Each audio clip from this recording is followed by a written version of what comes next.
CircuitPythonistas, it's Prof G, and in this lesson we'll learn about CircuitPython libraries and how they can extend what we can do in Python. We'll use some example code, and we'll install a tool called CircUp, which can be a huge help in managing libraries on our board. Now this does require a bit of setup, which can be frustrating if you just want to jump into coding, but trust me, this is a useful thing to learn, and it's going to remove a lot of frustration that earlier students have experienced. And we will get some code up and running on our Circuit Playground board as part of this lesson.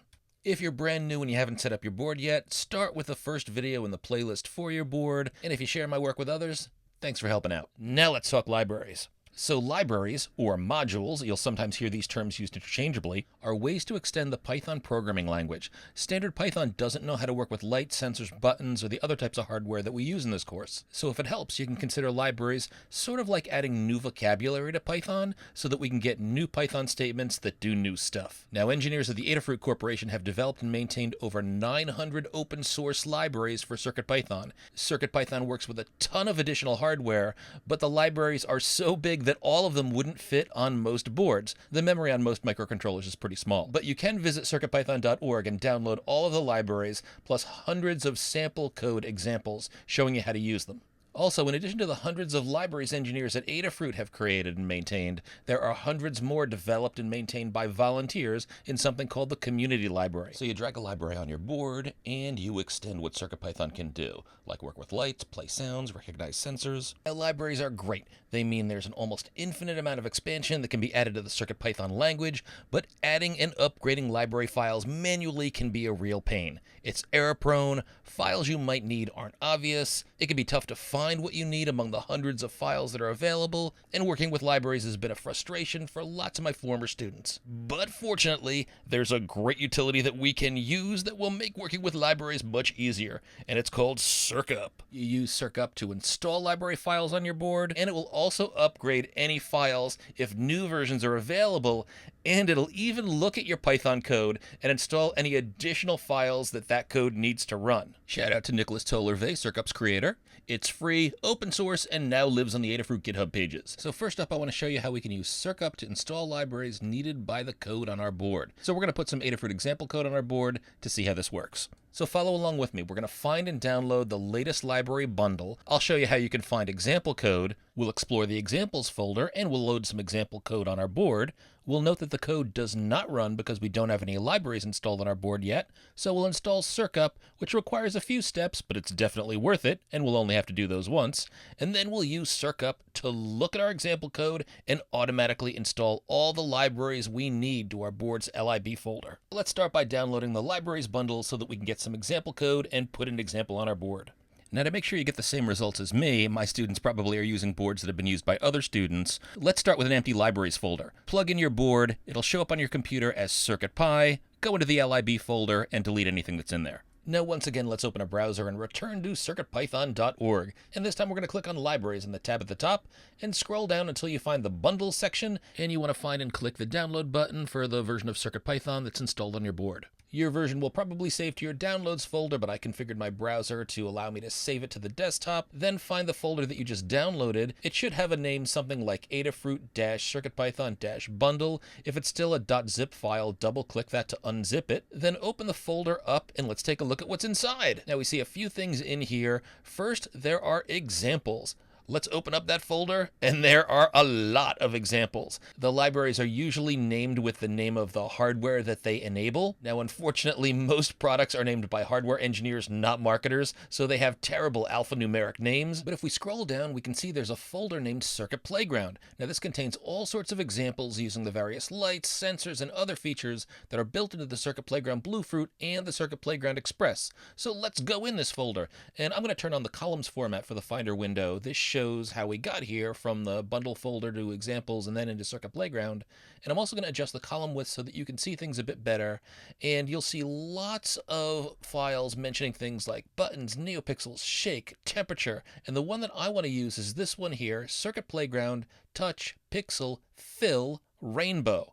If I click this file once, I can see a preview of the code in the rightmost column, and we see that it says that this example uses the touch pads on the Circuit Playground, so it recognizes touch, and this example lights up all of the neopixels in a different color of the rainbow for each pad touched. That sounds super cool, so let's use this example. Now, as stated, CircuitPython will try to execute any file on your CircuitPy board that's named code.py. Now, we don't have to type a run command or anything, just plug the board in or reset it, and code.py will run again. It doesn't even have to be connected to a computer. You just have to power it, so you can plug it into a standard USB port or even run it off of a mobile phone battery. So I'm going to open the CircuitPy volume. This is our board, and we've already got a code.py file on here, but I'm going to grab my Circuit Playground Touch Pixel Fill Rainbow file. Make sure you select the right one. There are a couple of other files that have similar names, and I'm going to drag this right onto my CircuitPy volume so it copies onto my board. Make sure it's at the base level of your board and not inside of your lib folder. If you have a reason to save this code.py file, you can drag it onto your computer as a backup. If not, just throw it in the trash like I'm doing, and I'll rename the file I just copied over so that it's now called code.py, all lowercase. So now I've got the example file on my board. It has that code.py name, so it should run, but my code doesn't do anything yet. Just a quick intro to the lights that you're going to see on your CPB. When you first plug in your CPB or you reset it and everything's working, you'll see all the lights flash in yellow for about a second, and since this is a Bluetooth board, you'll also see blue lights flash even faster. Now, the lights will also show other things that are happening on the board, and if your board flashes twice in red and repeats this every 5 seconds, there's a problem. This red flash also happens if you save your code, but there's an error in your code. Now, the reason we're getting a red flash now is that the code that's on our board requires libraries, but our lib folder is empty. Now, if you followed our previous lesson, we talked about the import statement, and this line here that says, from Adafruit Circuit Playground import, means that the code is expecting the Circuit Playground library to be imported, and our code is expecting to find that library in the lib folder on our board. But it's even trickier, because the Circuit Playground library itself also uses other support libraries that aren't explicitly stated in this import statement. In fact, I've put a list up on the screen that shows all of the libraries that you need to import before this sample will work. That can be tricky, but CircUp has got your back. We'll see that after we install CircUp, all we'll need to do is simply type in a single command, and CircUp will identify all the libraries we need, find them stored on the internet, and load them up onto our board. It's awesome. Now, if you have the list of libraries that you need, you can drag them over one by one from that lib folder that's inside the bundle that we just downloaded, but that requires that you know which libraries you need, what their names are, and you have to drag them over. It's time-consuming. Lots of errors can occur. That's why we use CircUp. It takes care of all of this. So let's install CircUp so we don't have to worry about the manual library install. Now, there are a few things we need to make sure that your computer, not your board, has installed before we can install CircUp. First, your computer needs a version of Python. I believe it's version 3.8 or greater. We also need Git installed. Git is a tool that your computer uses for version control. We don't need to know about the specifics of Git to use CircUp, but we do need to have it on our computers, and we need to install something called pip. Pip installs and manages software packages. We don't need to know how to use pip, but we do need it for CircUp. Now, there is a detailed Learn Guide online that Melissa LeBlanc-Williams had created. It provides a written guide if you need it. There are lots of great details in here. Thank you, Melissa and Adafruit. Now, if you have a Windows machine, I definitely recommend that you visit this webpage because you're going to need instructions on how to install Git. That's a program that's installed already on a Mac. I did stumble a bit when setting this up, so I've added additional context in here that I hope helps any newbies. I'll demonstrate the install on my Mac. Remember, if you run into problems, you can always ask questions on Adafruit's Discord. I'll show examples of the 3 most useful CircUp commands, but feel free to consult the Learn Guide if you want to learn more. Now, we'll use the terminal to install and use CircUp. Terminal is text-based. It doesn't have a nice graphical user interface, but CircUp is much faster and is so much better at making sure that your boards are updated that CircUp really is worth learning to use, even if you're a newbie. So we'll install using Terminal. We can launch Terminal on the Mac with Spotlight by pressing Command Space, then typing Terminal, press Return, and Terminal will launch. Command plus will make the font larger if you need it. Command minus will shrink it. And in Terminal, we enter the commands after the % sign and press Return. To check if Python is installed and what version you've got, enter the command python3 space -- version, all lowercase, press return. Either you'll get a message you don't have Python installed, or you'll get the version number. Head to python.org and click download, and if this number is larger than your Python's number, you can upgrade. Just download and open the file on your computer and follow the install instructions. I just installed Python for the upgrade, and as a pro tip, you can repeat the last command that you entered in the terminal by pressing the up arrow key on the keyboard, press return to execute version again. I had the latest version when I recorded this, but your number likely changed. Now, all Mac users should have Git installed, and you shouldn't have to worry about upgrading Git, but if you're curious, you can check with the terminal command git space dash dash version and press return. Next, we have to make sure that we have pip3 installed. Pip3 is a program that installs other programs. Now, Python should have installed it. We can verify this and upgrade pip3 if we need to. You should enter pip3, that's PIP3, space install, space dash dash upgrade, space pip, all lowercase, press return. My result says requirement satisfied. If you needed pip3, you'll see install messages while it's installing. And again, if you're on Windows, check the Adafruit Learn Guide for CircUp to see if these instructions differ for you. Next, we have to make sure that pip3 setup tools are installed, and to do that, enter pip3 space install space setup tools. Setup tools is one word. Press return. They're likely installed, but if not, you'll see some install messages. And now we're ready to install CircUp. And to do this, enter the command pip3 space install space CircUp. Remember that's CIRCUP, all lowercase. Press return. Now I have a quick update here from an earlier version of this lesson. Try entering the following command at this point. CircUp space dash dash version. And if you get back a message listing the CircUp version number, bravo and congratulations, you've properly installed CircUp. But I've seen situations where sometimes you enter the command and you get back a message that says, command not found CircUp. And if that happens, the installation above probably installed something that doesn't take effect until your computer is completely restarted. So if you get that message, restart your computer, reopen your terminal, and try typing CircUp space dash dash version, and it should work. If not, try repeating all the installation steps that we previously did and restarting your computer one more time. If you got here, congratulations, you've just installed CircUp, and you shouldn't have to repeat these steps again. Now, to show you CircUp in action and prove to you that it is installing libraries on our CircuitPy board's lib folder, I'm going to open my CircuitPy board and open the lib folder. It's currently empty, so let's get back into terminal so we can use CircUp. Remember, on the Mac, that's Command Space to bring up Spotlight, type terminal, press return, and I'm going to resize things so you can see my screen and the Finder window. And then this is the command we're going to enter. CircUp space install space dash lowercase a, press return to initiate the awesomeness. And what's happening here is CircUp looks inside the code.py file on your board, that's in CircuitPy. The code says it needs to import the library Adafruit _ Circuit Playground, but CircUp also knows this library depends, that's what the word dependency here means, on these following libraries. So it cooked along and installed these one by one, and behold the majesty in your lib folder that was previously empty. Now it has all of these libraries automatically installed based on one simple command. You didn't even have to know what you needed. Fantastic. Now let's check out that sample code. And as is sometimes the case, the table and my home lab has been annexed by one of my cats. This is Admiral Grace Hopper. She's named after one of the greatest computer scientists of all time. You can look her up online. Yale University has an entire college named after her. So this program on our CPB will run fresh if I press the reset button right in the center here. And when I do this, code.py will run from scratch. We don't have to do this, but I want to point out that that's what a single press of the reset button does. So if you ever want to restart your program, reset will do it. Once I press the reset button, the board startup lights flash, yellow first, then blue, since this is a Bluefruit board, and all looks good. We're not getting that double flash of red error indicator that we had before. So let's give this a shot. A1 red. A2 orange, A3 yellow, there's green, light blue, blue, and a sort of purplish pink. And you can slide your finger around the side and notice the change. Look at that. And we can also press the reset button to start again. The lights all shut off, and then we can touch again. We see the different colors.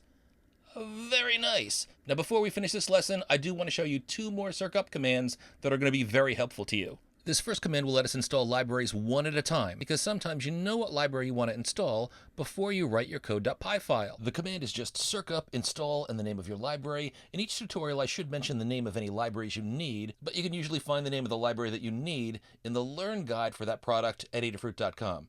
So here I'm installing the library for the VL5131X distance sensor. Again, not a very friendly name, but we're going to be using this in a future lecture. Now I'll remind you in this lesson, but this Learn Guide tells me that my LIB folder needs to have Adafruit bus device. That's going to be installed automatically. When we install, this is the one we need, Adafruit_VL53L1X. You don't use the .mpy for the library name, just the part before the dot. You don't need to install this now, but feel free to try the command if you want. It's just CircUp install, and again, the name of the sensor's library. That's Adafruit_VL53L1X, all lowercase. Press return, and the terminal shows that it's installed, and I can see the new library in my CircuitPy board's lib folder. Nice. Now this last example is for updating any libraries in your board's LIB folder, replacing them with newer versions if available. Now CircUp won't upgrade your CircuitPython version. You still have to go through the steps that we showed in an earlier lesson, where you visit circuitpython.org, download the UF2 file for your board, put your board in bootloader mode, and drag the UF2 file onto your board. But once you've upgraded CircuitPython, CircUp will take care of making sure that all of the libraries are up to date too. It's a huge time saver and only takes one command. So to show you how to use this command, I have a board with old library files on it. They're from about a year and a half before I recorded this video. If you're new, you likely don't have a board with old files. You can just return to this part of the lesson when you want to upgrade the libraries on your board. But if you want to follow along, feel free to download a set of old libraries on the Google Drive at this URL and drag them into the LIB folder on your CircuitPy volume if you'd like. Now this window in the Finder is my CircuitPy board, and this is the LIB folder. And you can see the libraries here have old dates. Now I'm going to type in the command CircUp space list. You don't have to use this command, but it provides a nice summary of the modules or libraries that are in your board's LIB folder, the current version installed, and what the latest version is. So now let's go ahead and update all this with the command that you do want to use. This is CircUp space update space -- all lowercase, press return, and you can see all these modules are updated, and you can see the dates have changed over in the Finder. Nice. Now I've got one more important update. It seems a later update of Mac OS, and I have no idea if this is fixed by the time you watch this lesson, but that slows down writing to boards that are plugged into the USB. It slows it down by like 40 times what it used to be. Now it's still not too long, but one thing that I recommend to avoid any problems is if you want to unplug your CircuitPy board, select eject first and then wait for the board icon to disappear. Now on the Mac, you can eject the board one of two ways. One is that you can either right-click on the CircuitPy volume and select eject, or the other is you could just drag the CircuitPy volume into the trash. You see the trash icon turns into a big eject button, but if you do that either way, you should see the CircuitPy icon disappear, and when it disappears, then you can unplug your board. The problem is, sometimes if you unplug your board while the system is writing to the board, then that could wipe out what's on the board, and you'll have to reinstall your lib folder, and you might lose what's in your code.py file. So remember to be safe, always eject your board when you're done using it or when you want to unplug it and plug it back in. So hackers, you've now installed CircUp on your computer, so you should never have to do that again. You know the basic commands that are most useful. I've added one more command at the end of the crib sheet here, pip3 install -- upgrade CircUp. This upgrades the CircUp program if a new version is available, and that product is always being revised, so it's not a bad idea to run that before you run CircUp. And you are now ready to easily install and upgrade any CircuitPython libraries that your project needs. And as an added bonus maker, I've created a tip sheet for my students that contain code snippets and commands that we'll use in our lessons. Now you can find this at the URL bit.ly/CircuitPython, that's capital C, capital P, -tip -sheet. And if you don't clear your browser cache, then just bit.ly/capital C should auto pull this up. And on this sheet, you'll see topics in the open Google Doc organized alphabetically. You can find with Command F Mac, Control F Windows, search on CircUp. You might have to press return a few times before you get to the CircUp section, and you can see all the commands that I've just mentioned. We'll refer to this document throughout the course. I hope you find it helpful. You are now most ready to continue to hack.